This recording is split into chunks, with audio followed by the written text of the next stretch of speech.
Bonjour à tous. Alors on m'a demandé comment on préconditionne une batterie chez Tesla. Alors déjà, à quoi ça sert de préconditionner une batterie? Il faut savoir que les batteries de voiture, mais les batteries, toutes les batteries, même de votre téléphone ou de vos jouets, les batteries n'aiment pas le froid, tout simplement puisque les échanges se font plus lentement et donc ça perd en intensité, donc vous allez perdre en autonomie.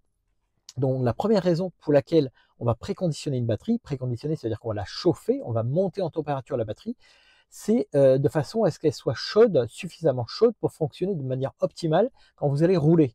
Parce que si vous roulez avec une batterie froide, vous pouvez le faire, c'est pas un problème, mais vous allez perdre en autonomie puisque les échanges seront plus lents, donc vous allez perdre en autonomie. Donc la première façon de préconditionner une batterie, c'est de la chauffer le matin, par exemple, quand vous allez partir. Donc ça, chez Tesla, ça se fait de manière manuelle, c'est-à-dire que quand votre voiture est chez vous, vous allez lancer le chauffage en avance. Donc en chauffant l'habitacle, la voiture va également chauffer la batterie de façon à ce que quand vous allez partir, votre batterie sera chaude et elle sera à température idéale pour rouler. Alors ça, c'est valable quand vous allez faire pas mal de kilomètres parce que ce préconditionnement, ça prend sur la batterie, ça utilise de la batterie.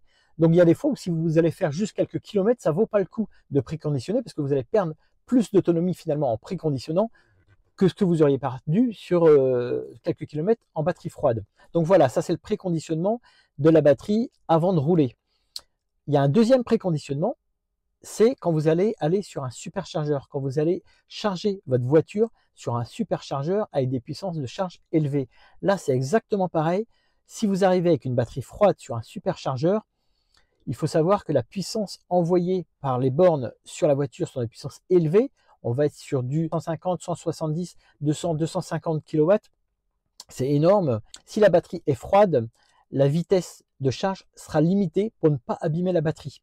Donc à ce moment-là, la solution, c'est de faire chauffer la batterie en avance de façon à ce que quand on arrive sur la borne, sur le superchargeur, la batterie soit chaude à bonne température, à température optimale pour pouvoir encaisser toute cette puissance de charge.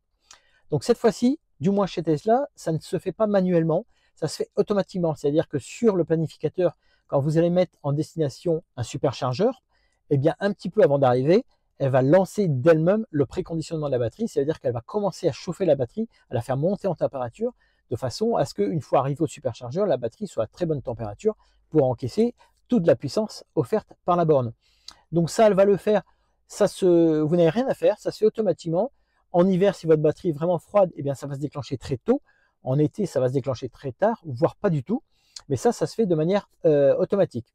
Donc voilà à quoi ça sert de préconditionner une batterie et voilà comment ça fonctionne. Donc voilà, si vous avez des questions sur les batteries, sur la voiture, sur les voitures électriques, sur Tesla, n'hésitez pas à les poser en commentaire, n'hésitez pas à liker cette vidéo, à vous abonner. Et moi, je vous dis à très bientôt. Ciao, ciao.